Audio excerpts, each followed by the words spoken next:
Good evening, friends.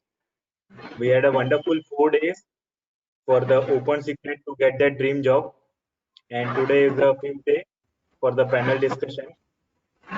We had a great panelist with us today, starting from by Surana, director at Learning. We have a Hrudyesh Bhai, our moderator. We already had 2 days, last 2 days. We have a Namita Agarwal, Career Center. We already met her. We have a Roopak Bhai, EVP Business Origination at Phoenix ARC Private Limited. We have a Saurabh Parekh, Director at Finance, OneBanc Tech Private Limited.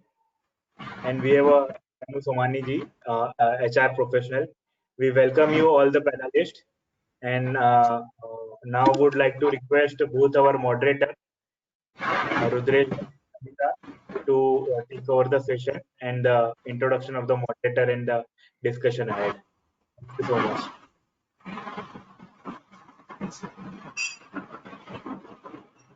Thank you, Virag, for the welcome note. I welcome all the moderators and all the participants to the last day of our webinar series. The times today are unprecedented for everyone, right from job aspirants to the employers. But there are certain things which are beyond our control.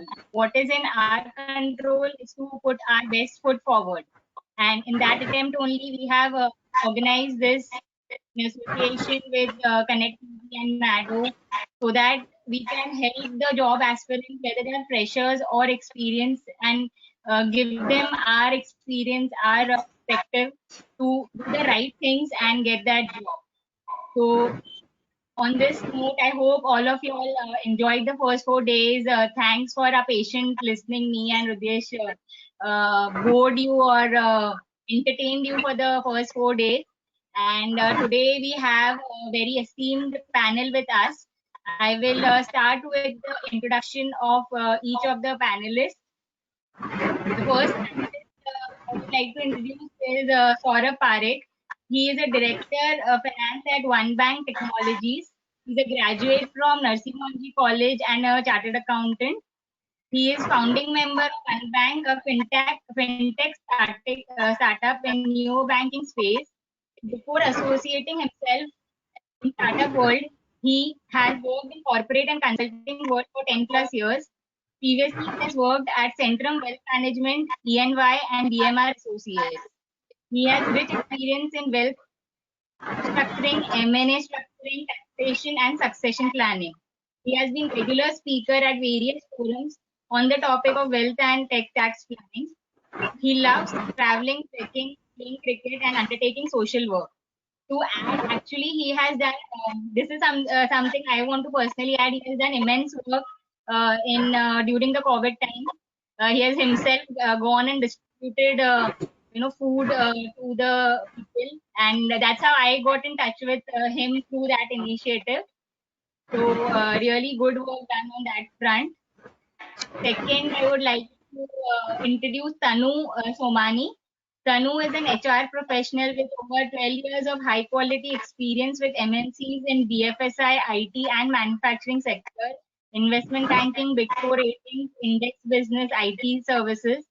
He has worked as HR business partner with firms like Morgan Stanley, Deloitte, S&P Global. He has been instrumental in managing matters related to HR policies and processes, employee issues, grievance handling, managing employees' life cycle, talent acquisition, payroll and rewards, recognition, performance management, and so on.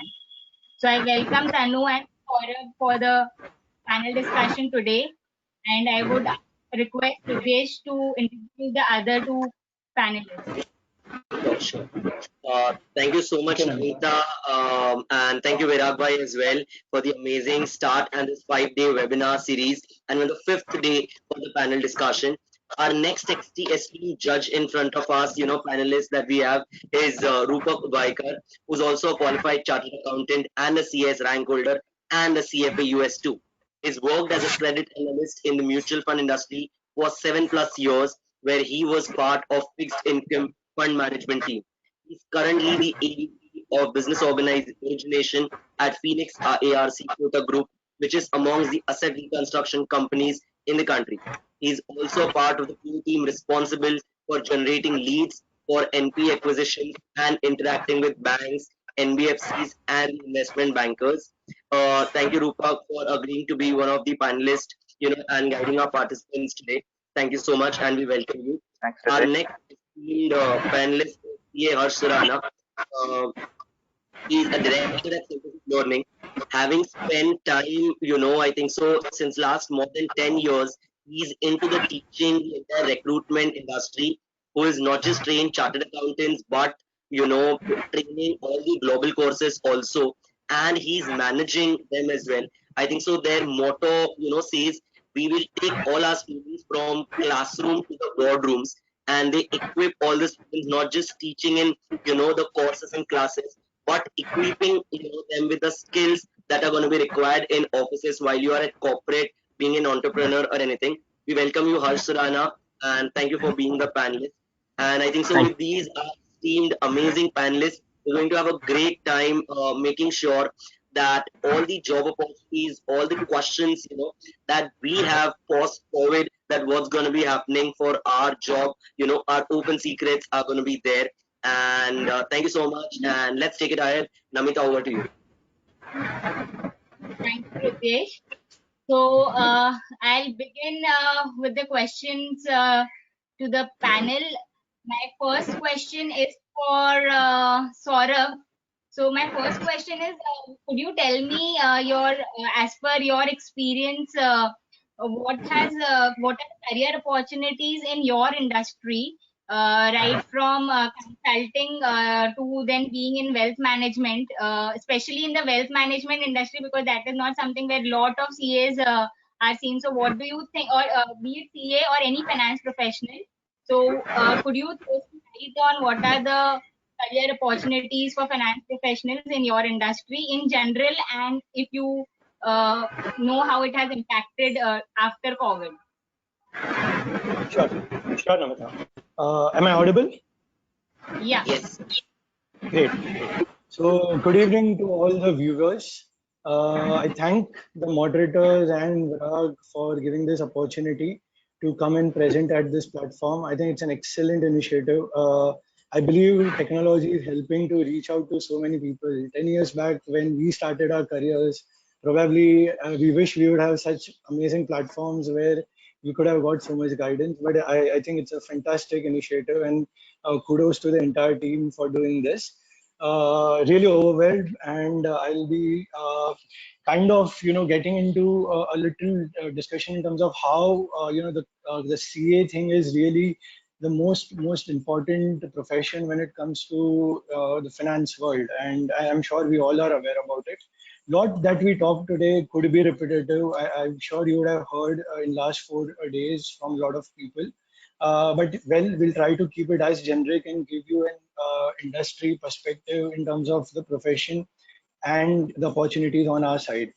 Coming to Namita's question, so wealth management is a very niche, I would say, a career profile.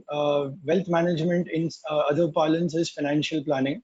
Now, wealth management is a kind of a sophisticated word where people from the HNI world, which is the high net worth individuals, high net worth individuals, they get a kind of a bouquet of financial products, products. Now, when we say financial products, obviously finance becomes a very imperative part, and that's where CA's role becomes very, very important. So in our field, and particularly when I was with Centrum Wealth Management for about 4.5 years, the aspect that we used to cater to was around designing the products which would suit a particular high net worth individual.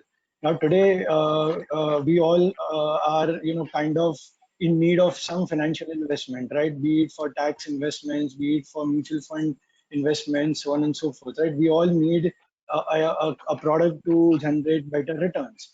Now, as a retail investor, and then there are HNI investors. So in HNI category, particularly there are complicated products as well. So complicated products are the ones which can be only designed once you have a right financial knowledge. And that is where, like I mentioned earlier, CA's role comes as a very important aspect here in terms of designing the product, selling the product. So we have, as a CA, chartered accountants, people who are working in even sales profile, because it becomes easy to explain the customer or kind of an investor that, okay, what the product involves, what will be the risk in the product, what could be the return, how much tenure it is, how diversified the product is, etc. And that is where, to answer this question, wealth management has a real scope for chartered accountants, particularly if you like the markets, stock markets, bond markets, real estate as a profile or as a segment. So this is where the role of a chartered accountant comes in. And then additionally, because we are chartered accountants, we have a tax knowledge as well. And that also helps, because today India is one of the high tax paying jurisdictions in the world. And hence it is very important for a customer or an investor to optimize the tax returns as well. And that is where CA role becomes even more important than probably a other professional person like an MBA or a CFA's role in a wealth management industry. Sure. Thank you for your answer. That was actually helpful for the audience. So similarly, I would ask Roopak on to share his experience on the career opportunities in the debt industry. We hear a lot about the equity market, but if you could throw some insight on the debt industry of which you have been part of with respect to the career opportunities, and also especially for the asset reconstruction company, though we all learn, I think, as part of the syllabus, but a lot of them do not know, about its functioning or the career avenues in that field. Thanks, Namita. So let me start with the debt management industry, and more specifically with the mutual fund industry, of which I have been part for almost 7-8 years. So as you rightly said, people generally talk about the equity market. That occupies more mind space in the general masses. But actually, the thing is that debt management and debt fixed income, so to say, fixed income funds, mutual funds are, they deal with more of institutional clients. The investors are institutions. Retail participation is less, and precisely for that reason, it is not so well known, outside institutional network. So just to give an idea, what I did in debt fund management, I was an analyst in the fund management team. So my role was essentially to do credit analysis for proposals that come in. So typically in the debt fund management, you have two parts. One is the government securities market, and another is the non-government securities market. So non-government security market is all the corporates which come to borrow, and they issue NCDs which are subscribed to by debt fund schemes of mutual funds. So obviously, when they issue NCDs, their companies and their yields will be higher than what a government yield will give you, a government bond will give you.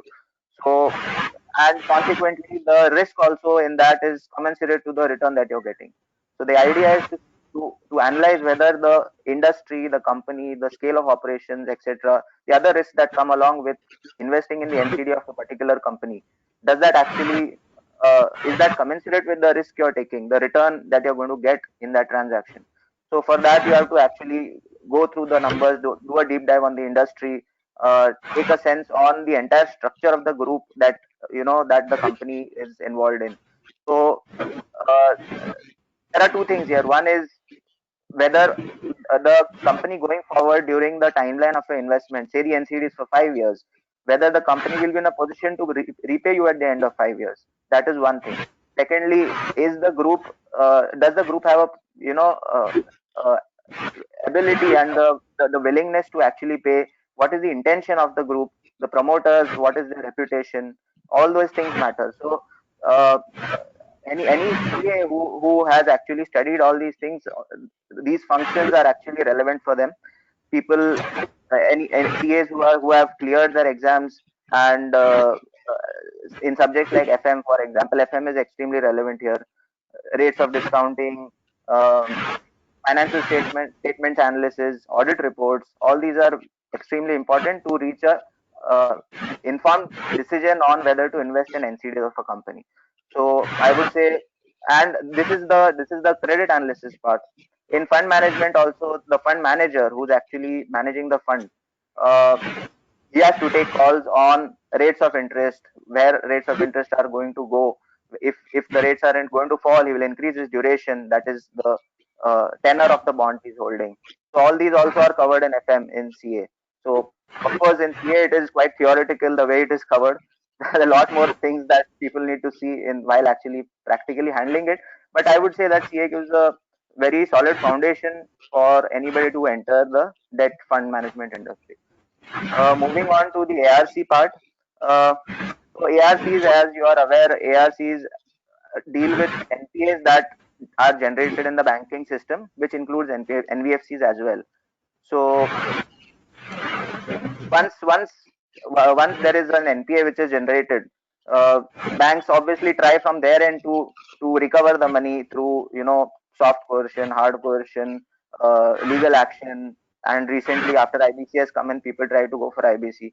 But the thing is that the while banks have a separate division for recovery, they have a separate recovery or restructuring division.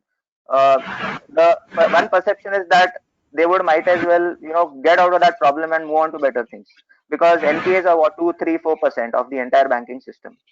So they would say, let's throw this out and let's get on with our business, which is our core activity, which is lending and which is not recovering. So that is the genesis of the concept of an ARC, which will focus on only recovery.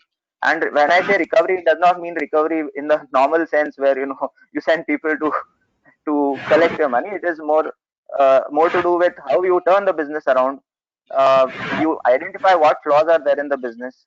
If that business requires additional money, you support by giving additional funds, and you make your money by essentially buying a 100 rupee loan at say 40 rupees or 30 rupees. So only if you do that, you are going to make a supernormal return.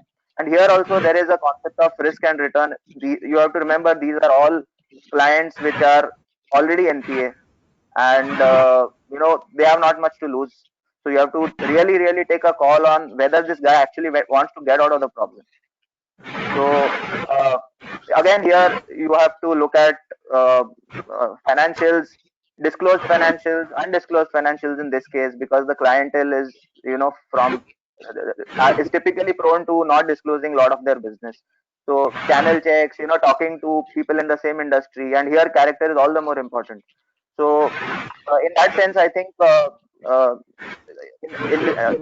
CAs will have a big role to play in both in an ARC as well as a mutual fund. Sure. I Thank think you so. so much for Namita, yeah.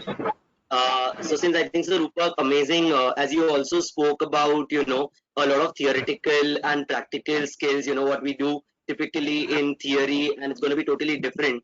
There's an increasing trend these days. A lot of students after CA, pursue other courses, including CFA, MBA. And I would love to, let all our participants know. We kindly keep on sending your questions. We'll be taking any of your questions also from the question box. So please feel free to write down your questions. So want to just pick up, right from those theoretical and practical skills, because there's an increasing trend. I would like to ask specifically to Harsh, who's actually because involved in, I would say, making students, as professionals. It could be various professional courses. So what is his view, of pursuing different degrees or possibly additional degrees after chartered accountancy? Or should people do it? Or what type of the jobs that they're looking that only they should go for the additional degree after chartered accountancy? Over to you, Harsh. Right. So I think Hrudyesh and everybody, when organizations hire you today, they are hiring you for two very important things. And of course, the information and the content that you've learned in your curriculum that makes you technically well versed. And I think with that, they want to see what kind of 21st century skills can you really bring to table. Okay. And it's only a combination of these two things that's going to get you the right roles, or that's going to get you to the right position in an organization. I think when it comes to the first part, which is information, see, we are all, in an era which is an information overload, and information keeps changing. So for example, when you and I studied, let's say, our chartered accountancy program, or the others who are seeing it, in what we studied probably 10 years back is so different from what we really apply today, right? Information keeps changing. So I think the ability of a professional to learn, relearn, unlearn is very, very important today. Okay, so I'd sort of like to introduce everybody to especially the freshers, to a term which is called learning agility. I think that's very important. When your employer will hire you tomorrow, he's looking forward to seeing whether you're agile, and how quickly you can, slice, dice information from such an overload in today's world. So I think that's very, very important. So you may have, qualified your, whether you're a chartered accountant or a company secretary or whatever finance qualification you have, you may have done it in the first go, but, great there. But then after that, what's very important, like I said, is whether you have the ability to unlearn and relearn things going ahead or no. Second, very important, I think, when your employer hires you, he's looking forward to seeing, like I said, the 21st century skills that you can really bring to table. I think when I talk about 21st century skills, it could include a host of things. Most importantly, technology. I think technology is really changing the face of what a finance function of today really looks like, and probably what it will look like, let's say, a decade, year after. I think data analytics, artificial intelligence, robotics is changing really the way things are done, and a lot of human characters in the whole process are not really required, right? So I think your ability to understand, appreciate, and apply technology is very, very important. We can't have professionals today, who don't understand technology, and unfortunately, when you join commerce because you don't understand technology that well, right? Otherwise, you would have probably gone the engineering route. So traditionally, chartered accountants are not very savvy with tech. Okay, but unfortunately, we have to drop that out, because if you're not going to be savvy with tech, then there are other and better people out there who are ready to grab your roles. So I think time has come where you need to get savvy with that. I think with apart from technology, a host of human skills, which have always been very relevant and very important. I think leadership is so important if you have to really,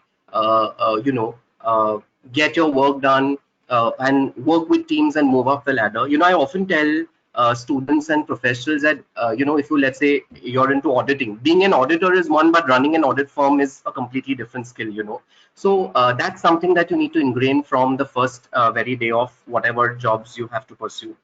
Because if you have to move up the ladder and you have to play a critical role in an organization, I think leadership is very, very essential. And I think third, very, very important thing is being globally relevant. Everybody knows that Indian companies are MNCs today. Multinational companies have set up shops in India. You go into any consulting, being globally relevant and being globally competitive is very, very important. Gone are the times where you're going to be just compared with another fellow chartered accountant who sort of passed out from your college, or any other finance professional. You're going to be compared on world stage. So having global readiness is very important, and that's why I always suggest that you should always, as a working professional, have some kind of a learning ecosystem along the way, okay, that keeps you in touch with what's happening globally. See, because I think life's too short to learn from your own experiences. You have to learn quickly from experiences of others, and I think the moment you grab onto some global qualification after your basic bread and butter degree, whether it's you've pursued a chartered accountancy or company secretary or any other whatever finance qualification you've done, adding another global qualification, that is extremely important. And if you sort of draw a parallel, when you become a medical practitioner, you do an MBBS and then you super specialize, right? So I think the MBBS is equivalent to probably the first Indian qualification that you have, that gives you very good roots. I don't deny, but then if you want the wings to fly, you have to be able to super specialize.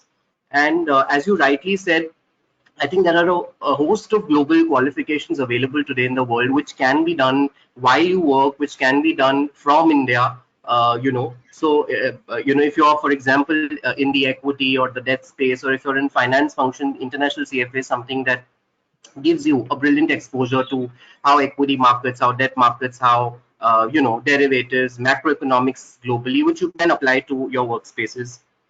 A lot of people in the accounting and the auditing fraternity these days, after pursuing their chartered accountancy, go on to pursue something called as the ACCA, which is the CA of the UK, but having a lot of global application.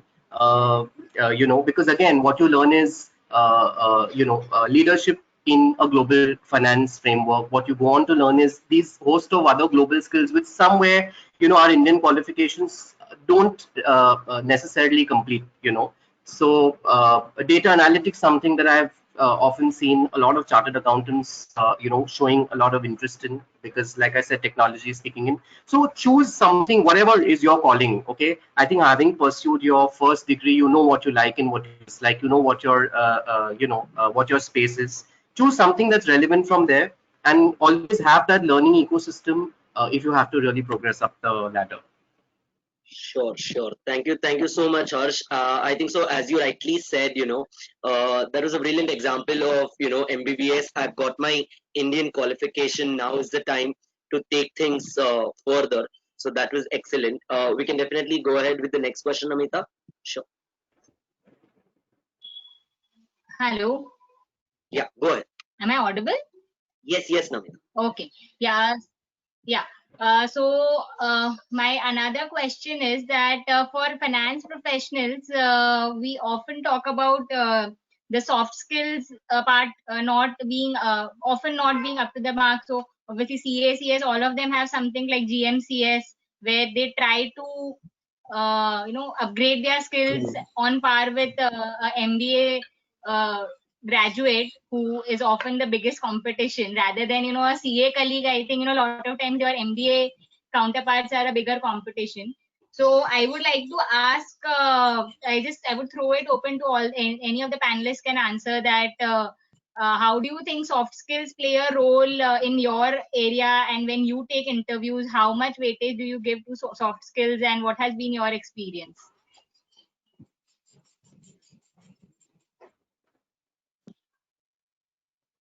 Sure. So, I'll answer. Okay. No problem, Harsh. Go ahead. Yeah, I'll follow it up. I think soft skills are extremely important, not just in casting the first impression when you sit, opposite the interviewer, but also when you're at the workplace. See, you may be technically very, very well versed. Okay, you may have scored all your exemptions, and you may have scored your ranks in, your qualifications. But at the end of the day, what is very important is your ability to be able to work with people. Extremely important. Your ability to be able to present what you have. Okay, basic things like the way you talk, the way you showcase, and the way you package things. I think the whole world is all about right packaging today, right? I think whatever line of business you are in, I think authentic communication is very, very important. uh, whether it's your negotiation skills, whether it's your ability to get work done, I think these are the finer points that really set you apart from people. Because like I said, you may be extremely technically well versed, but what's the point if you can't present and sell that in whatever organization you work? So I think at least when we are hiring people, or when I have worked with the HRs of so many large organizations, they're okay if you're technically slightly one notch down, because that's something that comes with time in any case. But you've got to be sharp when it comes to your human skills. Very, very important. Sure. Saurabh, yeah, go ahead. So just to take it forward from where Harsh left, and I completely agree with Harsh on this particular point. So a couple of things from the consulting world where I come from, initial part of my career. So I started my career with BMR and then went to ENY. So one thing that was actually when we were getting interviewed, and that was about say 10 years back, was this area around soft skills.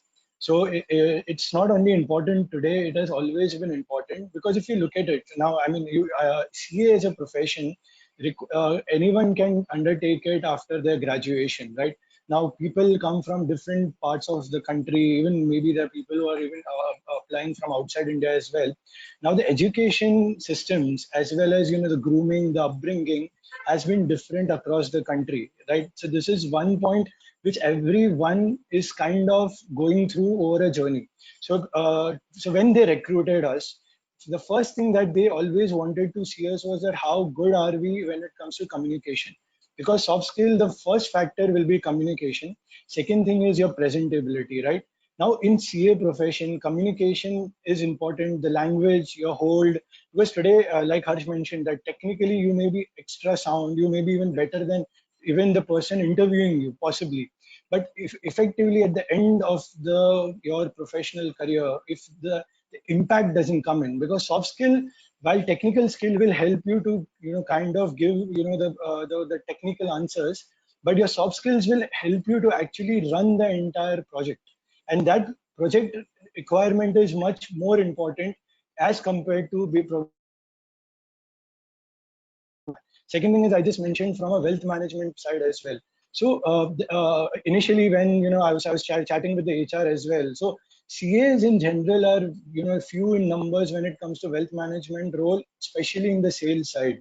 So obviously, this is something which we've been reading, that they prefer MBAs, because in MBA curriculum, the curriculum is focuses little less than helping you to present yourself. There are presentations that you give and all. So I think one thing which I believe over a period of time which has changed now is that with GMCS and all, which Namita mentioned, is the presentability. So if today, if there is a new person who is wanting to really make a career in sales, see, CAs definitely can do wonderful sales. This is something which I can share from my personal experience. But if you focus a little better on presentation, soft skills in terms of your team presentability, because you need to work in teams, etc., the focus will actually move to you as a candidate to probably some other professional, because of the added advantage of being a technically sharp person. So this is what my experience of even recruiting is, where I set a priority that yes, equally important for me to have a good soft skill person in as a candidate. Sure, sure. Thank you, Harsh. Thank you, Saurabh. I think so. We would like to hear from Tanu as well. Tanu, are you there? I think so. Her video is freeze. Okay, okay. I think so. She'll be back. We can move to other question. I think so. One of our participant has asked the question. I'll just read it from there. So he is asking. Raj is asking. Considering the current dubious scenario from taxation profile, which has better scope in near future? Should that be consultancy or litigation? From a taxation Okay. profile, So anybody, yeah, sorry. Right. So yeah, so excellent question. I believe so. I'll just take two steps behind. See, tax is a very wide subject, very wide, because I'll tell you why. There is enough scope within each tax. I would say field. Now, tax, in a way, if you look at it, it's divided into direct tax. Then there is indirect tax. Now, in indirect tax, there are so many fields, right? So there is GST, then there is excise, there is VAT, which was there earlier. Now it's in a way replaced with GST. So one thing, particularly when it comes to choosing a field in tax, is first to decide which part of tax you want to really specialize on. So there are people who are working in Big Fours where there is super specialization. So within tax also, they may be doing international tax, or they may be doing personal tax, or in that also there could be specialization like transfer pricing, litigation, like the question has been raised. Now, having said that, laws, and especially direct tax and GST laws, are changing very frequently. So if as a person, it all actually depends on individual trait. Now there are people, when they are practicing, they are very good at preparing litigation related arguments. They are very good in going through analysis, cases, presenting in front of tax officers, etc. So if the interest area is really lying in that particular thing, where you want to face the tax department, you want to really prepare, kind of detailed case laws, read through it, prepare analysis, that's a wonderful field to go through. But consulting is even larger, I would put it that way, because in consulting, there is different facets. you are actually not talking to the tax officer largely in consulting, but you are mainly talking to the clients. Now, for you, when it comes to putting a right impression in front of the audience, if you feel that addressing the client is something which is going to excite you even more, consulting is definitely very wide. And in consulting, a person can even get into international jurisdictions as well. So today, when I was working, I used to actually even consult and talk around tax laws of foreign jurisdictions like Singapore, US, UK. And this is what you can actually get into. And when you, as are a consultant, and when you sit in front of a client, the impression that you put in when you also talk about other jurisdictions, other laws, because consulting is also about other regulations like FEMA, stamp duty, corporate law, etc. This is something which is an add-on features which you can bring when it comes to the consulting side, especially on the taxation advisory. Sure, sure. Thank you, Saurabh. Tanu, are you there? Yeah, I'm back. Sorry, Yeah, there's yeah. some No, no glitch. worries, no worries. So, I was just trying to ask you because we were talking, our question was going on before this on soft skills of how important, and you, especially from the HR background, or 10 plus years. So, would like to know from your perspective as well. So, number one is, of course, how important the soft skills, or rather, how more than important, all of us are aware that soft skill is very important. But one of the main important is how do you evaluate whether the relevant person, when you get a resume of a candidate, before calling him for interview. So how do you evaluate whether, we want to call these people, what type of questions that you want to ask? So how do you evaluate? And the other is, in terms of attempts of a chartered accountants, how important or how much weightage do you give to academics, to weightage, to attempts while shortlisting a candidate? Yeah, your view. So for freshers, definitely academics and number of attempts is given weightage. It differs from company to company. Every company have their own policies. Also, it also differs depending upon the specialization field, whether I'm hiring a fresher for an audit field or for a tax field. So definitely it is very important. For example, companies do have this policy or a guideline that for a tax field we will not take anyone who has more than 3 attempts, or for audit 5 attempts will do. And even for MBAs, many companies have criteria that they will pick up MBAs only from so and so institute, or a candidate should have been first class throughout the academics. But definitely it fades as you climb up the ladder, because then your experience matters, the type of assignments you have done, the type of clients you have handled. That is something stands you out among the other competition. With respect to soft skills, they are definitely important. Uh, as we all understand, it includes your communication skills, your presentation skills, the way you put across your thoughts, the way you display your mannerism, your attitude. It involves everything. So, from an HR perspective or from a panel perspective, when we are hiring and evaluating a candidate, it's important because once I hire a candidate, once an organization hire a candidate, that person is going to represent that company in the market. So that is why it's very important. Because suppose, for example, if I'm a part of Deloitte, once I'm interacting with candidates as an HR, so for that candidate, I'm Deloitte, I'm not Tanu. So that is why during at the time of interview discussions, we evaluate whether this particular candidate is good enough or is capable to represent my brand image, my company in market. Secondly, it also depends upon the type of role and at what level am I hiring. If I'm hiring somebody at a senior level, then of course communication, the soft skills is very important. If I'm hiring somebody who is going to be involved in a client facing role, then soft skills are very important. If I'm hiring somebody for a regular mundane job wherein the person has to work majorly with internal stakeholders, is not into client facing role, then this weightage is given less. the weightage to soft skills is given less. For that time, my priority is that the person should be able to do this technical job on a day-to-day basis. So I was just giving an understanding from an HR and from a technical panel perspective. Correct. Thank you. Namita, can you go ahead with next question? Yeah. Sure.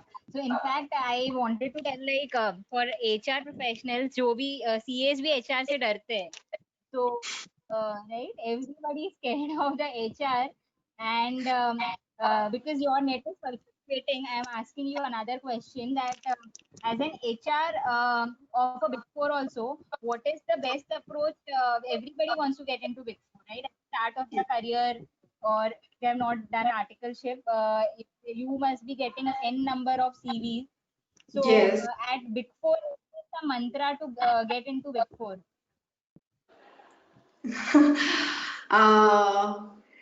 I think one should be very clear why he or she wants to join Big Four. Okay, because Big Four gives you the type of assignments that you get to do in Big Four is, I think, a very good learning experience for any individual, whether you are a CA or you're a non-CA. So if you are ready to slog, if you're ready to work hard, ready to put in your 100% efforts, if learning is important for you at that stage in your career, one should join Big Four. And the mantra would be to display that kind of approach and attitude. And normally, during the interview itself, freshers ask us, whether we will have to come to office on weekend, or is there a policy of work from home, or do you have flexi timing policy? So you are a fresher, you have to start your career, and if, at this stage, if you will ask and throw such questions, it will give me doubt about your seriousness of shaping up your career. So if you are ready to, I hope you got my point. Right.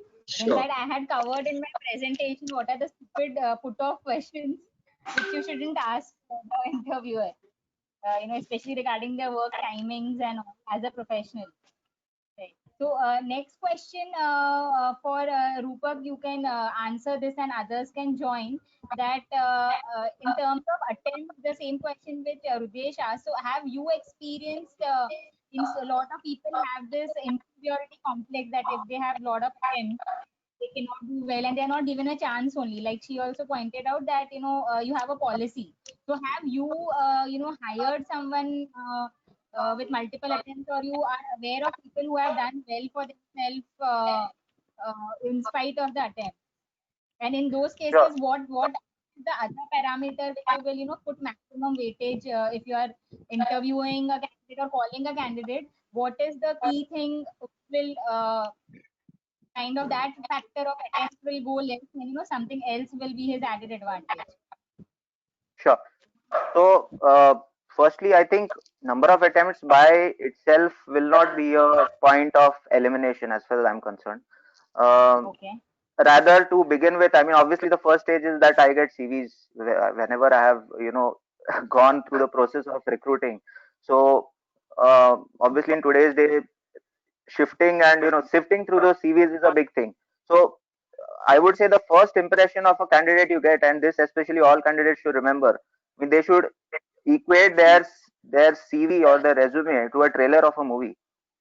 So if you like the trailer, you're going to watch the movie. So if you see that precision in a resume, that is the first thing that gives me, interest that this guy is serious about himself. Because that piece of paper, that 1-2 pager is what you are representing, that please, recruit me or interview me. So I think the precision, colloquially what you would call formatting, uh, precise, positioning of uh, experience, and the whole package should be crisp, it should be well presented, it should highlight all aspects that require to be highlighted, and it should not have things which probably are not important for a recruiter to see. So I think resume will be the first thing. Number of attempts, I would not pay too much attention. I would see what kind of experience has had, especially, I typically hire freshers or 1 2 people with 1 2 years of experience to work with me. So pre-qualification experience, how has he presented that experience, and post-qualification, obviously, what industry, how relevant it is, and coming to once you are through and you actually interview the guy, uh, or the thing is that many times I've seen that there is absolutely no relationship between the number of attempts and what qualities I am looking for in that person. So, I mean, honestly, obviously, while you can say that as a general rule, probably number of attempts may give some indication of how intelligent the person is. But for example, in my role, especially the ARC industry, soft skills are very very important, because it is a perpetual motion of negotiation. You negotiate with the banks to get the loan at the lowest rate. You negotiate with the borrowers to get the highest rate of interest, and various other covenants you want him to fulfill. You want his house as collateral, you want his wife's guarantee, you want all kinds of stuff from him. So negotiation is like you're perpetually in that motion of negotiation, and all these parties are your frenemies. They are neither your friends nor your enemies. So sometimes you're fighting with them like really badly. Sometimes you have a cup of tea together. So those that soft skills are extremely important in such cases. So I would look at how street smart the candidate is, how easily handles uncomfortable questions, or sudden questions, that whether he's quick to think on his feet. So I think these things I would give more importance to, just rather than just the number of attempts. I would like to add, Sure, I sure. agree with what Sir just mentioned. There are 2 points which I want to add here. Of course, number of attempts and your rank does not, ensures you that you will be selected in interview. In my personal experience, I have seen panel rejecting a rank holder and selecting a candidate who has cleared CA in 2 attempts and 3 attempts. So it's a complete package. The way you answer, your confidence level, your soft skills, your presentation, everything. Having said that, Big Four is a very competitive world. It is into consulting business, wherein you have to be on your toes because it's a very demanding job. Hence, I think because of this, companies have this criteria for a field like, for example, tax, wherein the subject is continuously changing, like Harsh mentioned, information is continuously changing. I really want technically smart guys. I really want somebody who is keeping himself continuously updated, and that is why maybe they have this criteria of, for tax at least we want somebody who has cleared CM in maximum 2 attempts or 3 attempts. Because if you're in consulting business, I don't want to take chance with the quality of my crowd. That's it. Absolutely, absolutely.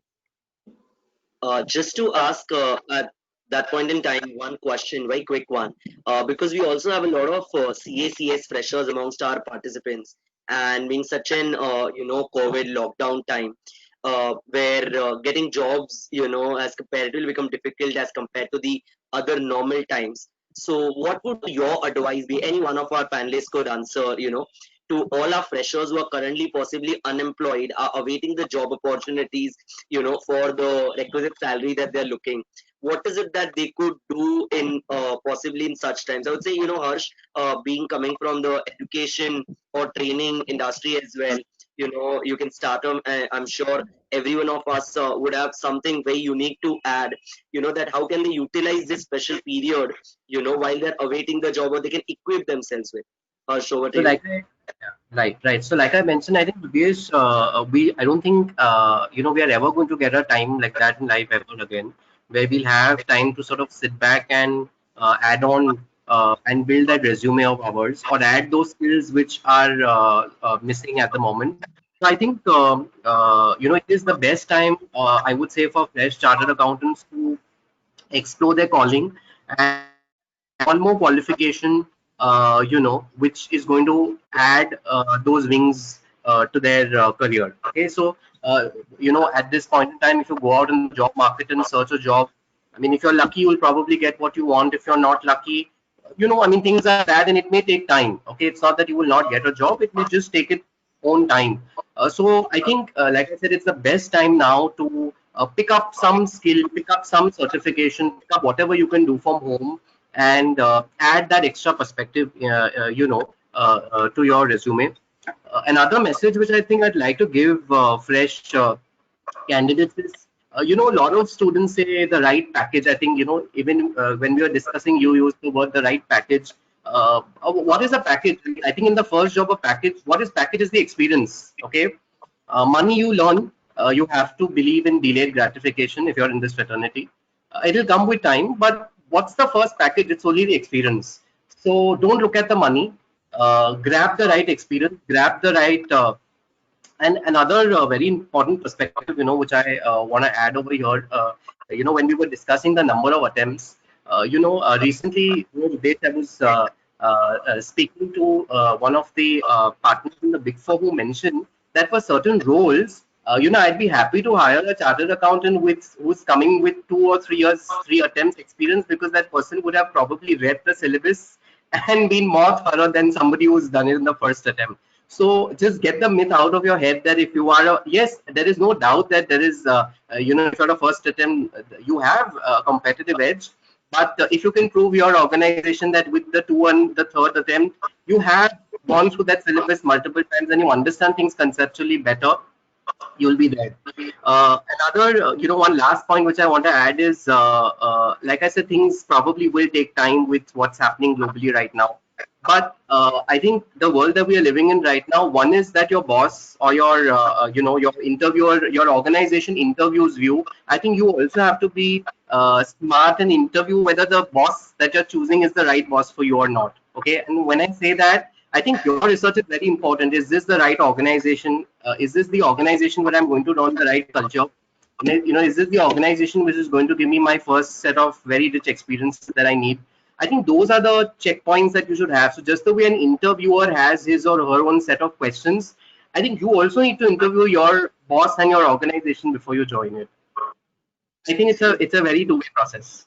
Sure, sure, sure. Any of our panelists wants to add? Yes. Yes, Tan. I'd like to add one suggestion here for freshers who are currently unemployed. If you're not able to, I know job market is really low right now. There are less opportunities available, but don't,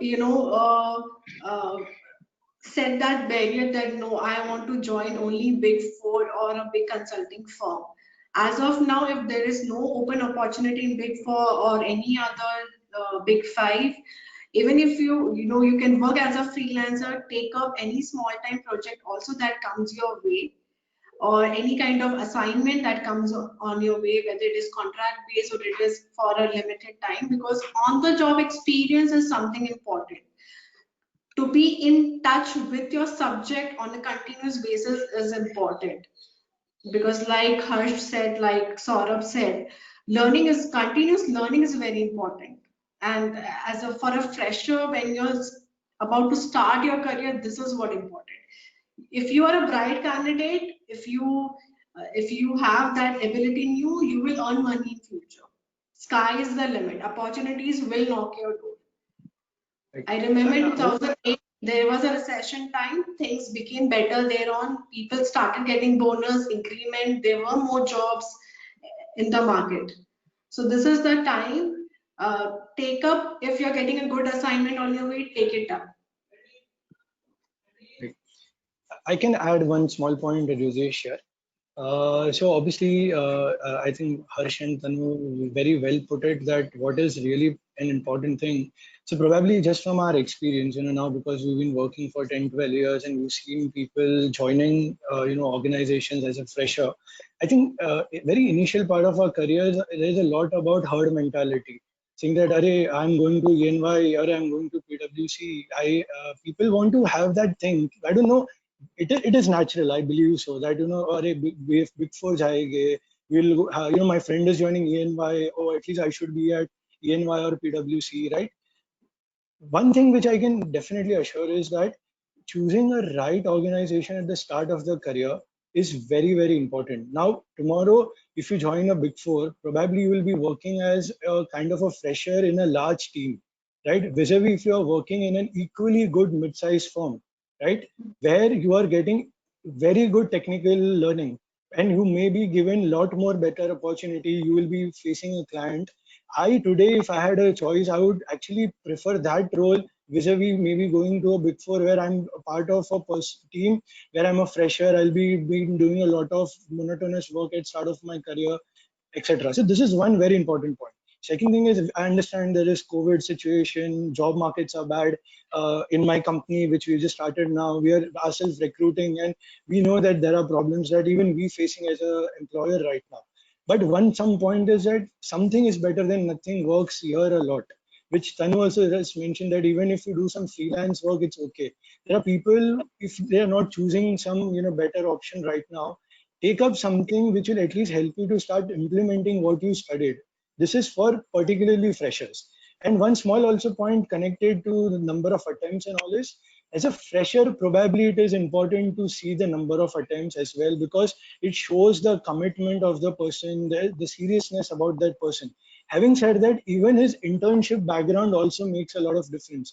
So I have seen people where they have done dummy internships, or they have shown it as that they are working with some relative and actually not focusing on God. I have a friend who has 4 attempts, right? But he was interning with one of the best CA firms. Now he was facing attempt issues because his subject where he was working and subject where he was failing, where they were different, right? So now today, if I'm taking someone as a job, assuming say he's now a director with one of the big fours, and he's actually scaled up the ladder after clearing, but probably he was unlucky. So I think benchmarking also happens on what my interest area is. If I am a tax person, I love tax, I have got an exemption or I've scored good, but I'm failing in an MICS probably, right? I don't know, it's ISCA, I believe right now. Then it's okay. I have to give pardon certain things like this and focus on his skill sets, his attitude. I think recruitment may first thing that you need to see is the passion and attitude. If that person has the hunger to scale up, is willing to make mistakes, willing to fail. Like, see, attempts is a failure. A person will stand up even stronger in the second attempt. And some person with similar attitude coming on the job, I will be more than happy to have someone like this in the team rather than someone who is, taken a 3-year sabbatical, not doing internship, taking first attempt, and in the first job struggling with even basic things on the technical side. Right. So these are things, it's very subjective way of looking at it. Absolutely, absolutely. I think so. That was a very well said answers by our panelists. I would just like to very quickly ask, because a lot of as you said in the start, a lot of people have this. Acha, oh, I'm working with this before with this big company. It's a very common in amongst freshers that majority of want to get into investment banking, financial market, but comparatively start as a fresher. Everybody want a front end job where our 3-year articleship doesn't actually have. In a 3-year articleship we'll do audit, tax, basics, but we are not going to do anything from a financial market perspective, and majority of them are definitely not ready to work either. I would not use the word back office, but I use more of controlling office. That's how we use today. I myself, having started off my career with Deutsche Bank, one of the controlling offices. So what is your advice to those freshers who want to get into financial market pure, but everybody wants a front end job suddenly, at the age of 22 when they qualify? So any of our panelists? Right. So I'll put it here in a other way. At 22, 23, this is the time when you actually are a chartered accountant, where others are actually entering their MBA schools, or they are actually starting with their CA courses, etc. Right. So the first advantage as a positive thing that I would look at as a CA is that by 2021 I'm a graduate, and by 21, 22 I'm a chartered accountant. And this is one of the biggest degrees that you get, and it's respected all over the world. Number one. Second thing is that yes, MBAs with definitely very good B school background would be directly put into a front end role, probably because they are actually getting an MBA at 23, 24, 25.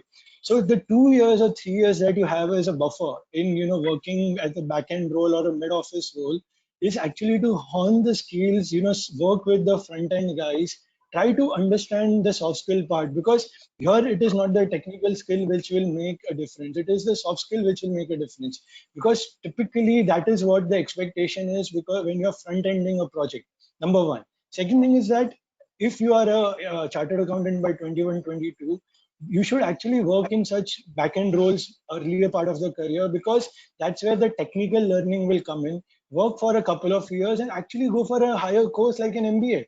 Go to an IIM Ahmedabad, go to an ISB, go to some international college and actually add on an MBA or a CFA. And then there is certainly no way where you will not be given a front-end job.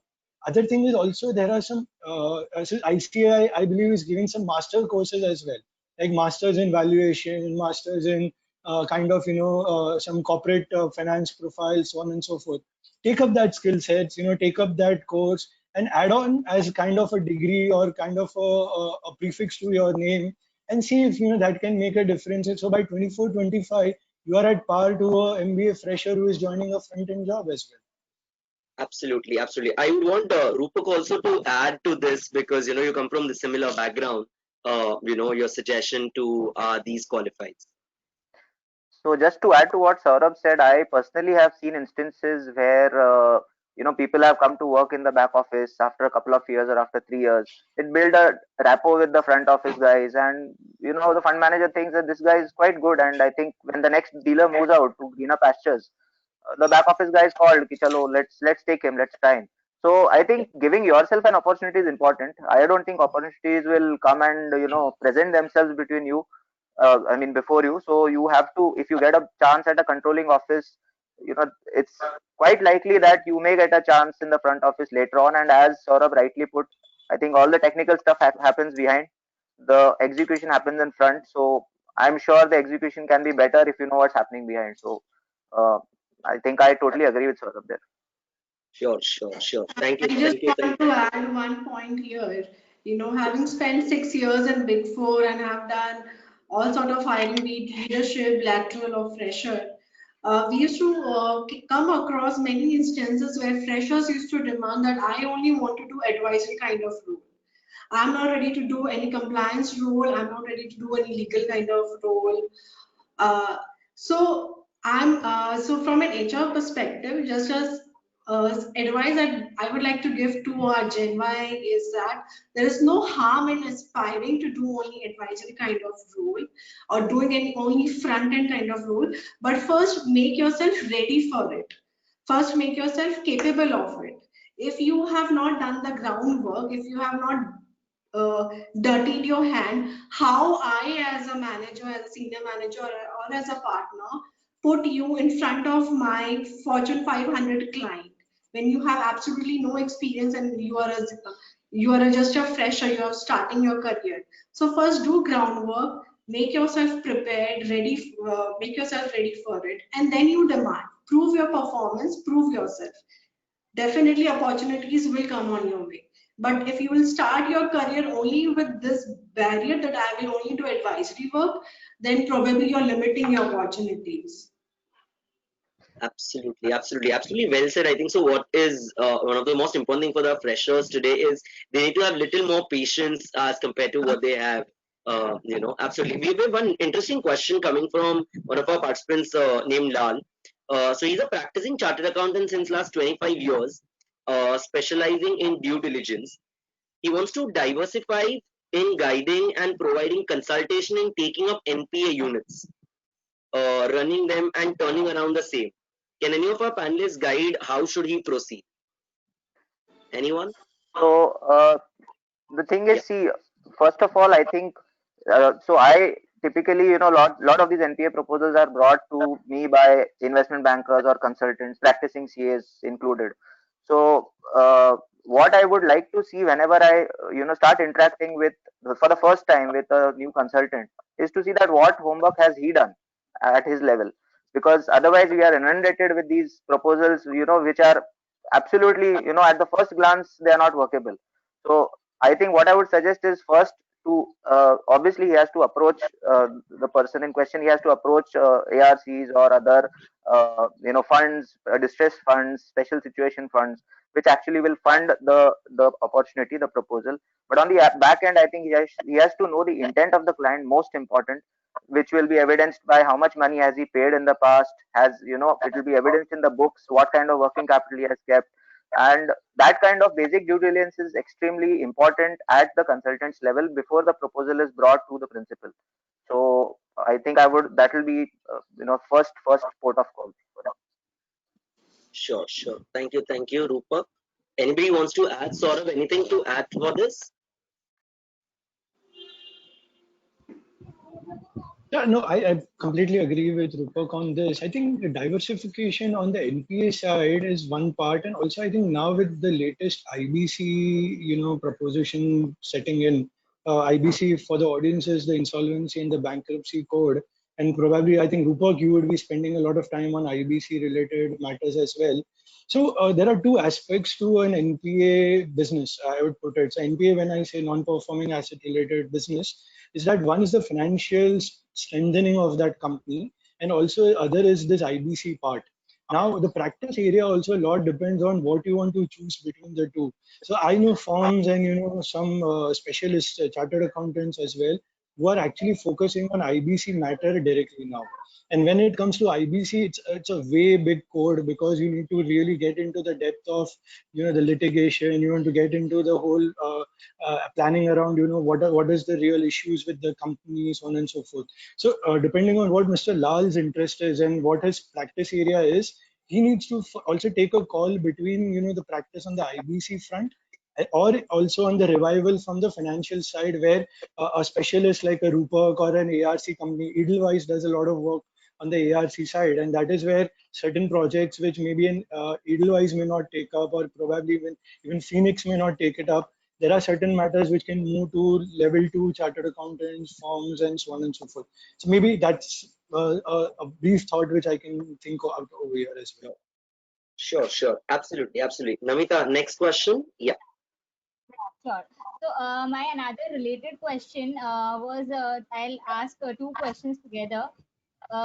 Lot of CAs or lot of finance professionals, even during the pandemic, they leave job opportunities for want of a X amount of salary, right? So even so, one is when they are already employed and switching a job, and they expect a minimum hike, even as a fresher or even being unemployed because they left the job just prior to pandemic.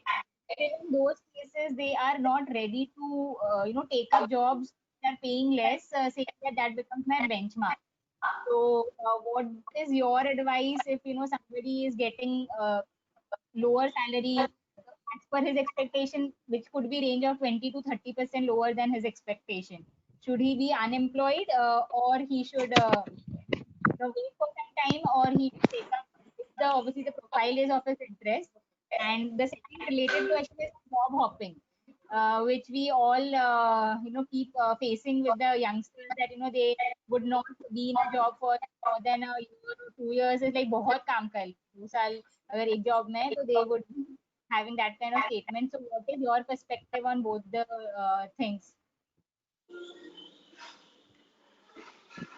On job hopping, my perspective is that if any professional who is frequently changing job without any valid reason or without having any valid logical reason, then I think they themselves are not clear what are they looking for or how they want to shape their career. I think as a professional, firstly, you need to do a self introspection in terms of what you want to do, how you want to shape up your career, what kind of industry or companies you want to join, what kind of assignments you want to do. Sit with any senior experienced professional, take guidance from them, proper counseling or coaching. Because I think people are normally doing a lot of job hopping these days because of money, and not really understanding the opportunities coming their way, or they're simply doing it because their friends are doing it. So I would say don't go or don't do what your friends are doing. Do self introspection, sit with some senior experienced professionals and take proper guidance and counseling from them. Money will come, if you are a bright candidate, if you are a star performer, if you have proved, the sky is the limit, opportunities will come and you will earn money. Of course, no one is doing job for uh, just for free, right? There are no free lunches. So money will come. But when you start your career, your experience and enhancing your learning curve is important. Just to add to what Tanu said, I think I would, maybe a candidate should think in the following terms. Like, first 5 years, probably he can give, to probably job hopping, maybe 2, 3 opportunities in the first 5 years. But that should be, obviously, as Tanu rightly said, for valid reasons. So either it should be a change in the role, a change in the, in the entire industry. For example, he is keen on something else. So maybe first 5 years a person can actually use to figure out what he actually wants to do. uh, and I think the biggest crime here would be just jumping for the sake of money. I mean, that there can be nothing worse than that in the first 5 years. While jumping by itself probably is correct, in terms of maybe it's a better brand, it's a different role, it's a better role. Even to some extent experimenting, it has worked very well in the past for people. So I think first 5 years, maybe 3 jumps, 1.5 years, one jump. I think that is maybe something which at the most a person should look at. First 5 years, I think then a trend is set, and I think he will be, he or she will be going forward in that career. So I think that is a time that people should give to think what they want to do, and jumping for the heck of it, I think, will be a big problem. So people should be really careful, and jumping for the wrong reasons will be taken very negatively by the interviewers. Absolutely, absolutely. I I'm think so. going Right. to share one personal experience of, because being an HR professional, we meet candidates day in, day out. During interview, when we ask them that whether you have gone through our company's website, whether you have gone through the job description, or what understanding you have about the role, uh, I think normally, especially freshers, they have absolutely no clarity. They don't read and they just come for interview because it is with an XYZ company. Don't do this. Read the job description, read about the role, whether it matches with your aspiration or no. That is why my point was, do a self introspection and think what you really want to do in your career. Just don't go for an interview because it is with KPMG or it is with EY. First check whether are you genuinely interested in that kind of job or role. Just I to think add one point here, I think people should also remember that the longer they stay in an organization, they build a certain equity within the system. So Absolutely. I think if a candidate, a person is actually liking the people he's working with, he's enjoying the work, people trust him. I think that's a very important thing, to probably let go of an opportunity to maybe get a 20-30% hike somewhere else. If money is only the issue, the sole purpose. So I think equity in an organization is extremely important, that people forget. If you are 7-8 years in a single organization, the equity that you build there is invaluable. And in today's, especially, volatile times, being at an organization which provides that kind of security, which provides that kind of function continuity, I think is much more important than, these frequent jumps. absolutely, absolutely. As you said, of course, for employees to check out about the company, the entire details is very much important. That's why possibly I think these days all the companies do a reference check of each candidate of their LinkedIn profile, and it's very important for every candidate to have a proper professional LinkedIn profile, because I'm sure every company does that check towards it. That's what our next question, one of our candidates has asked. Raj, having a 5 month break in your resume after 3 years specialized work experience is viewed adversely, especially in this market situation. I think as far as we can prove to in the next interview what we have done in this 5 months, in terms of upgrading our skills with maybe relevant degrees, certification, I think so that's going to be most important. Any of our panelists would like to, take it further?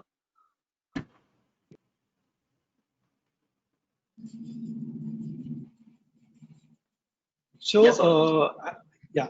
So, I think Hrudyesh very well put it. 5 months, I believe, is personally not a big gap to be honest to you, because see, I just trying to repeat a little, but if you're a fresher, 21, 22, you're a CA. By 25, you are still in that early part of your career where you still have choices to be done.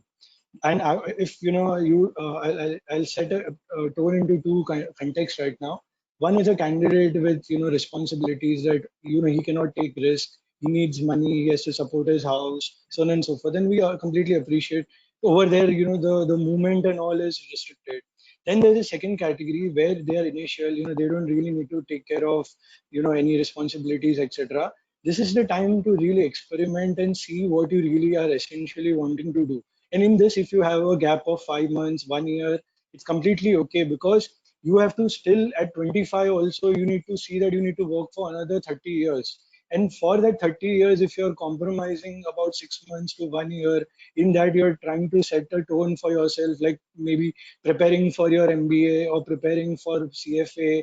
Like CFA also requires you to, appear where you have to meet maybe a time to prepare for your exams, or you want to even do something else. You maybe want to start your own practice, or you want to be an entrepreneur. Now today I know so many, because we come from a fintech background, I know so many chartered accountants at 23, 24 are thinking of innovations already, where they want to create technical way of actually resolving to certain clerical or methodical way of working in audit or tax. And they are the ones who are actually risking themselves, and that's the best age to take risk.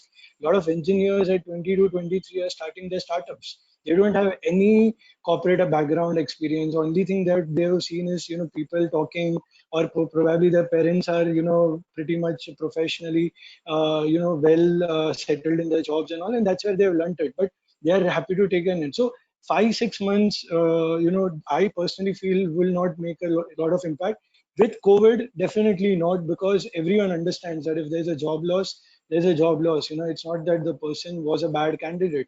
It's just that the company couldn't hold back a good candidate. That's the way we can put it. Lovely. I think absolutely that's so correct. And, that's how one of our next one is asked. I think so, Namita, I would like you to start with answering, in fact, because this is very much from your domain as well. A common perceived notion is that job market has a large chunk of not open or displayed on public domains. A lot of profiles. Can you please guide on platforms or specific pointers on where and how to apply for such hidden niche profiles? Right. So see, if something is not displayed, there are, I think there's a big percentage of, yeah, I'm audible, right? Yeah.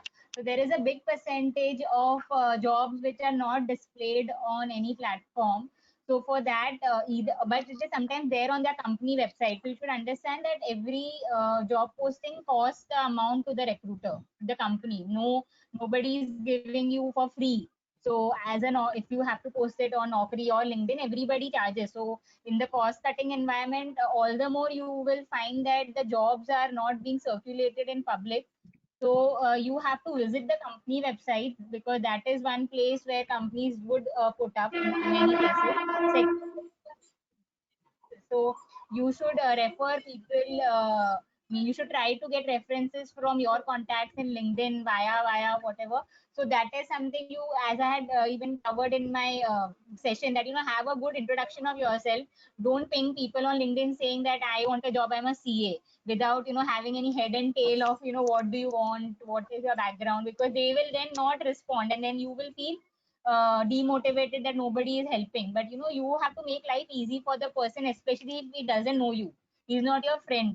Even friends would respect, you have to respect everyone's time. So if you connect with people on LinkedIn and ask them that if there is any opportunity in your organization, please you can forward my CV with a good introduction about yourself. That is the way you can get hold of the hidden requirements in the job market.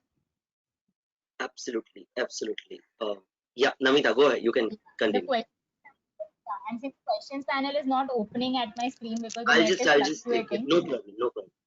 I'll just take it one question. I think so. Saurabh has already put an eye on it. What are the scope for CAs in the fintech industry? Saurabh, you coming from that? Could you just take that ahead? Great. So I'll match the two terms and for the audience to start with, fin and tech, right? So it's finance and technology.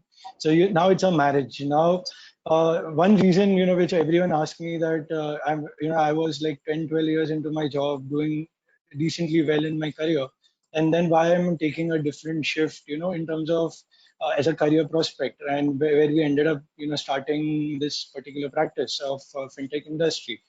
So, if you look at it now, everything is going on the technology side. Now, today, we all are hooked to our smartphones. There is Uber, Zomato, Ola, all the possible apps which is helping you to ease your life, right? Finance is also equally important from each and every perspective. And today, technology is something which is changing day in, day out. There are so many new things. So just to give an example, there are this Paytm wallets, right? 5, 10 years back, who would have thought that mobile will be used to make payments? Same way, UPI came in. I'm not sure how many people use UPIs like the Google Pay or Phone Pay, where you see the QR codes, you scan your phone and your payment is done. Look at the way technology is changing the finance. Right today, earlier we used to write checks, we used to go to banks, right, deposit cash, withdraw cash. Everything is changing every day. So if you ask us, technology is the future. In next 5 years to 10 years, things will be way, way, way different than what we are thinking today. Who would have thought 5 years back your phone is your biggest asset today? Spend a day without a phone, without internet, and you will realize how handicapped you are. Same way on the fintech side, there is enormous opportunity when it comes to finance because they need chartered accountants when it comes to the financial knowledge. And then we need a technology guy. Harsh very well put it in starting of the seminar that the biggest skill that a CA can add on to today's profile is technology. Now, if you guys are on Facebook and LinkedIn and all, you'll be seeing certain ads of coding at an early age, right? So there are coding which is happening at age of 8 to even 12 years, where people are made to learn coding. And this is exactly what is needed today. If your skill set can complement with a technology skill set, finance is a huge world where there is payments, there is wealth management, there is financial planning, there is regulatory. So this is all the domains. Lending, right? This is one of the biggest business. Credit in India is at a very low compared to the foreign market.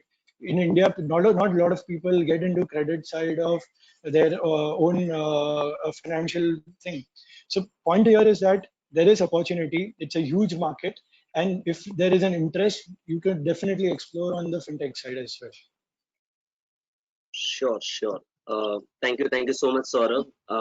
We do not have any more questions, Namita, in the question box. Any questions from your side to be asked? Yeah, yeah, I have a few more questions. So I had one question was what are the challenges in the work from home scenario, and what are the added skills which you think you would be looking if you have to hire a new a new person in your team? What is the additional skill set which you would look at in the current scenario, because we know that this is going to last for another 6 months to, you don't know for how long. So any specific skill, starting with Harsh, if you could tell me, you think any new skill which should be added apart from, say, technology, tech savvy, yes, but anything else you would like to add?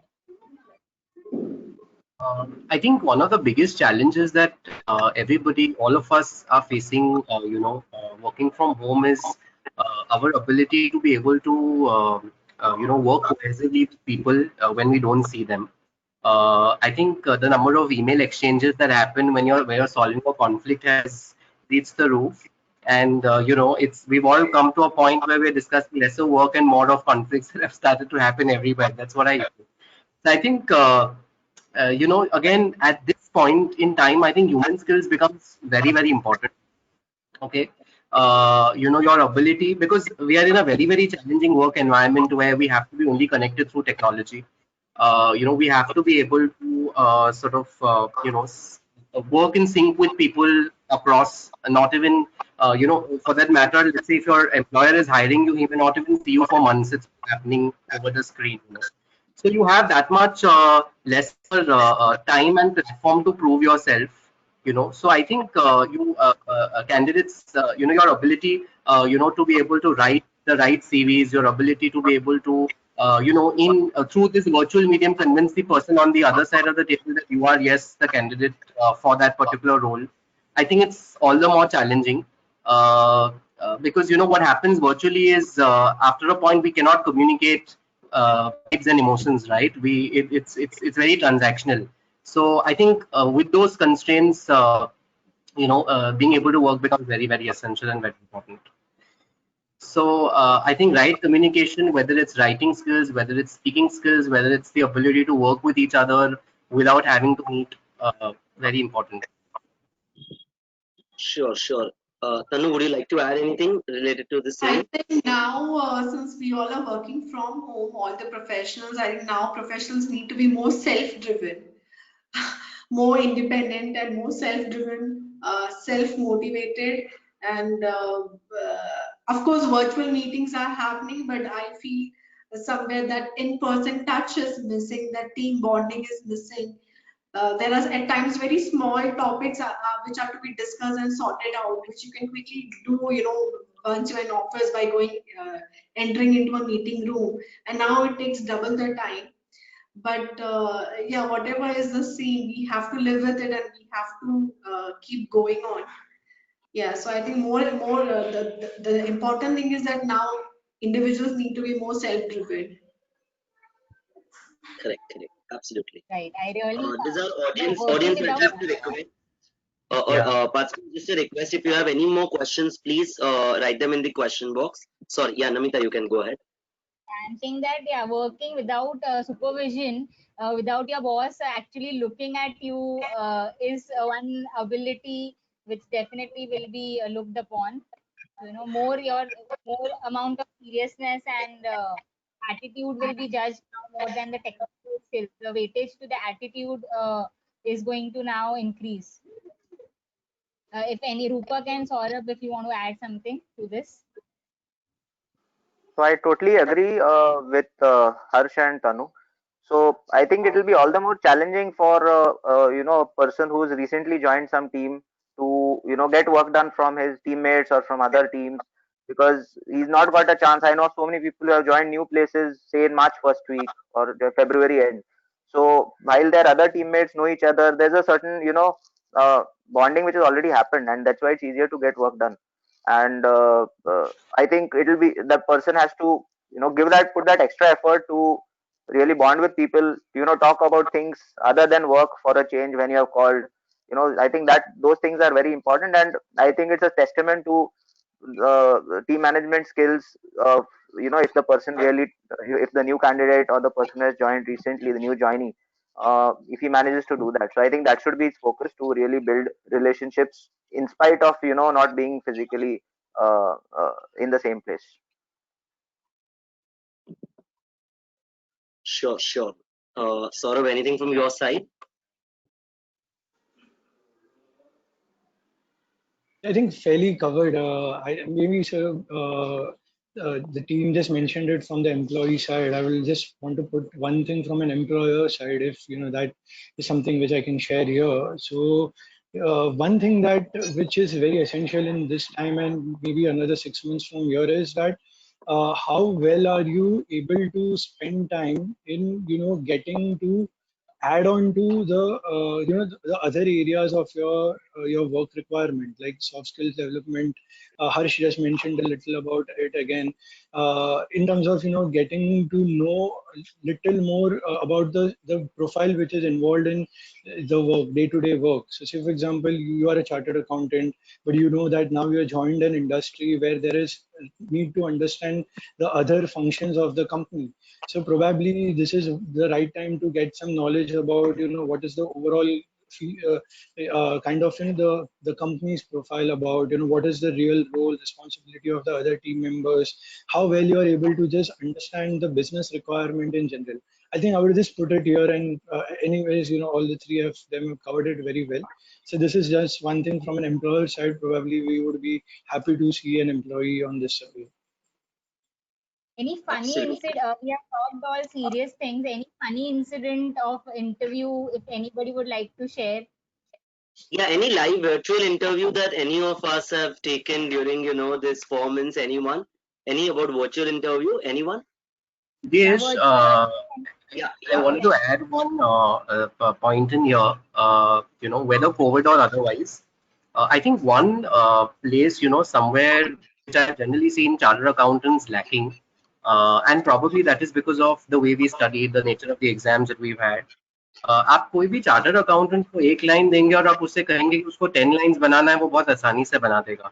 आप कोई भी chartered accountant को 10 line दें और उसको बोले उसको एक ही लाइन में समराइज करे, वो नहीं कर पाता है. And unfortunately, the world that we live in needs executive summaries.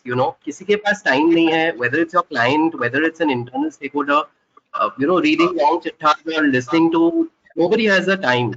So, because you asked for an instance, I was a few months back, I was in an elevator, and from the ground floor, we had to get to the, I think the 25th or the 30th floor of a building. And there was a gentleman and there was an interviewee. Okay, somebody had come for an interview, and so the interviewer says that unfortunately I'm running late and I don't have the time. But all that I have is the elevator to reach from the first floor to the from the ground floor to the 30th floor. So, and that probably would take about 30 seconds to 45 seconds maximum, because the lift will probably wait on one of the floors. So in 45 to maximum 60 seconds, if you can convince me why I should hire you for this job and not somebody else, you're probably up for it. And the person was struggling because he had so much stock and he was not able to communicate in 60 seconds what it is. So after the gentleman left, I asked, I saw the boy and he was panting. So I asked him, what is it that you came for? He said, I am a chartered accountant. I came for an interview, and I have an interview who tells me that in an elevator, tell me in 45 seconds why is it that you should be able to do the job and not somebody else. So I think the point that sort of was the learning in that lift is, the world is getting to elevator pitches. That was a new lingo that I learned. It's a very, very 21st century lingo, but an elevator pitch is, in the smallest possible time, how can you communicate what you have to, without any conflicts? I think that is something that chartered accountants need to really learn, because when you वो एक point है, unfortunately because of the way we study the subjects our exams, वो हम नहीं आसानी से सीख पाते हैं. And I think there is where I generally skill seen candidates who come with other global. So I've met a lot of people who've done SIMA exams, who've done other exams like an international CFA. They somewhere their exams have trained them to think and communicate. So for example, a lot of these exams, they have predefined spaces and you have to complete your answer within that space. So that automatically teaches you how to communicate fast. So I think that is a skill if a chartered accountant can pick up, then with all the technical knowledge that he has, he's going to definitely make a place. Absolutely, absolutely. Very well said, Harsh. I was very happy that you brought in the point of the elevator pitch, because that's what being chartered accountant, and coming from exclusively the training background, because in the last 10 years, I've been involved in training and teaching CAs, MBAs, soft skills. So one of the terms that we actually use in public speaking or presentation skills is the elevator pitch, to train them that how well can you communicate very clearly and very effectively in short span of time. Absolutely, very, very well covered. Thank you, thank you. Anything else? I think so. There are no more specific questions. Coming down from any of our candidates. Anything on the last note from each of our panelists, starting with Harsh, since you already said thank you. Roopak, anything that you would like to advise as a final note? So one thing probably which I would like to emphasize is that the resume should be absolutely genuine. It should not be window dressed, and any smart interviewer can pick up things which you have put just as a window dressing, and if you are asked on that subject, you are really flummoxed. You don't have any way what to answer. So just for an example, I was interviewing maybe a year or two ago one of these candidates who had put his hobbies were reading, one very huge standard hobby that people put, reading. So I asked him, what do you read? So he said, he gave me ratted out 3 4 names. So he said, say William Dalrymple, then he said J.K. Rowling, then he said, say Franz Kafka, for example.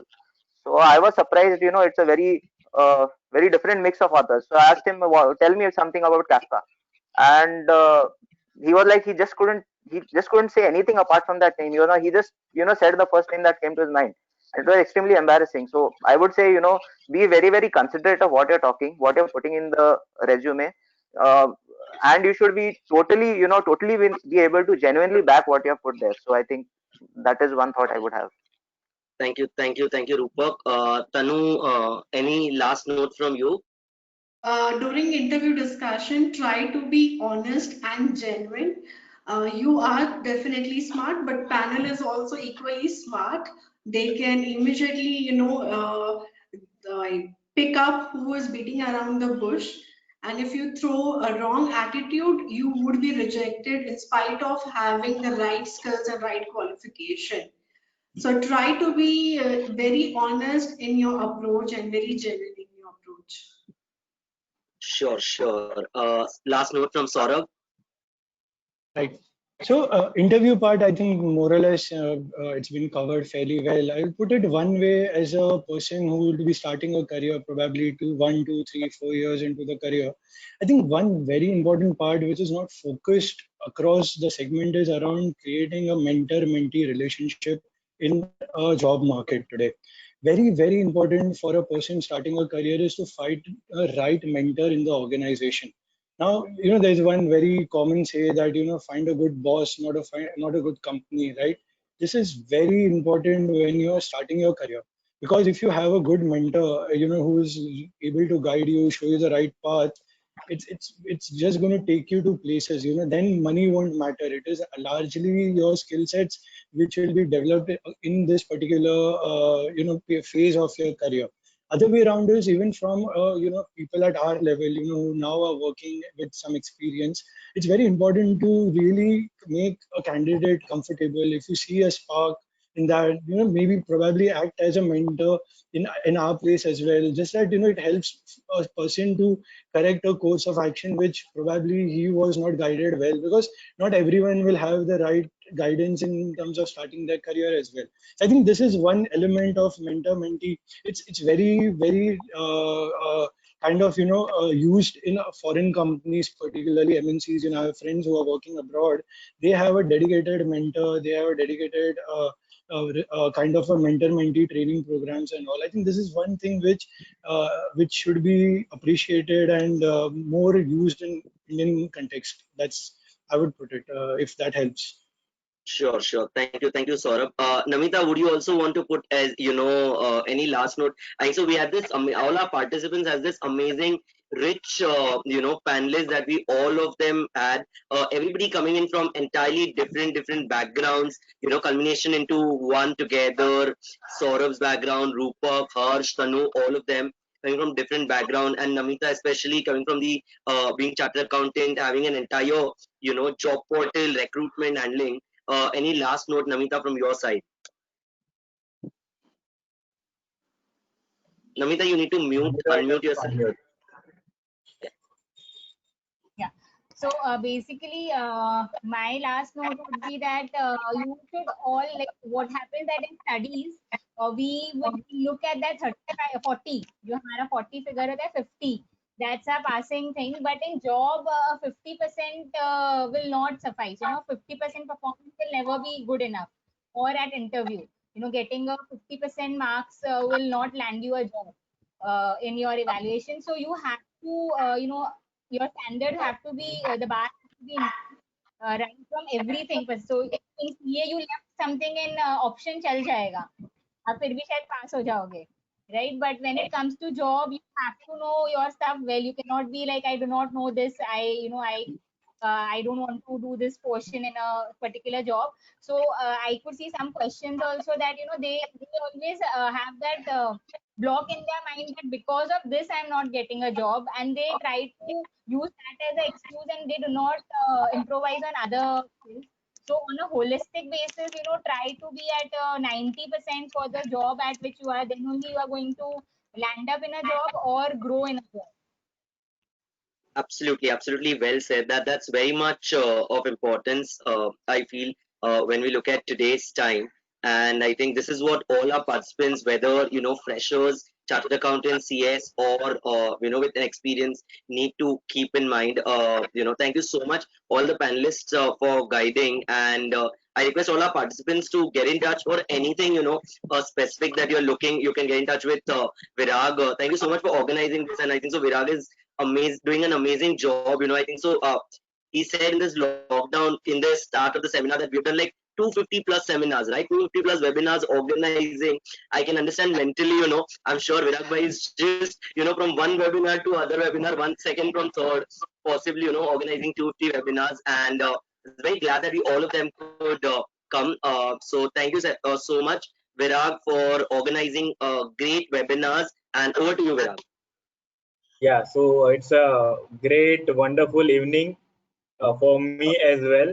I am listening from starting from the end. So wonderful panel discussion. It's really add value to all the attendees and offline and online. So it's a really a wonderful value addition for all the attendees and getting them job and employable as well. Now it's a difficult time. Getting job is obviously a difficult because there is a stop hiring by the many companies or most of the companies we can say, but getting not fired or remaining the job is also a very critical thing. So it's a wonderful thing that you all have covered that aspect, and how to be in the job, it's also covered. So great panel discussion we had in this, and would like to tell that all the attendees has taken a utmost benefit by a wonderful question answer session. Despite of the question answer in the form of text only, still they have get a great benefit out of this panel discussion.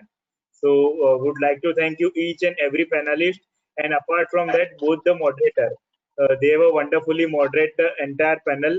So thank you so much all the panelists and moderator, and also for entire 4 days, Namita for 2 days and the Hrudyesh by next 2 days.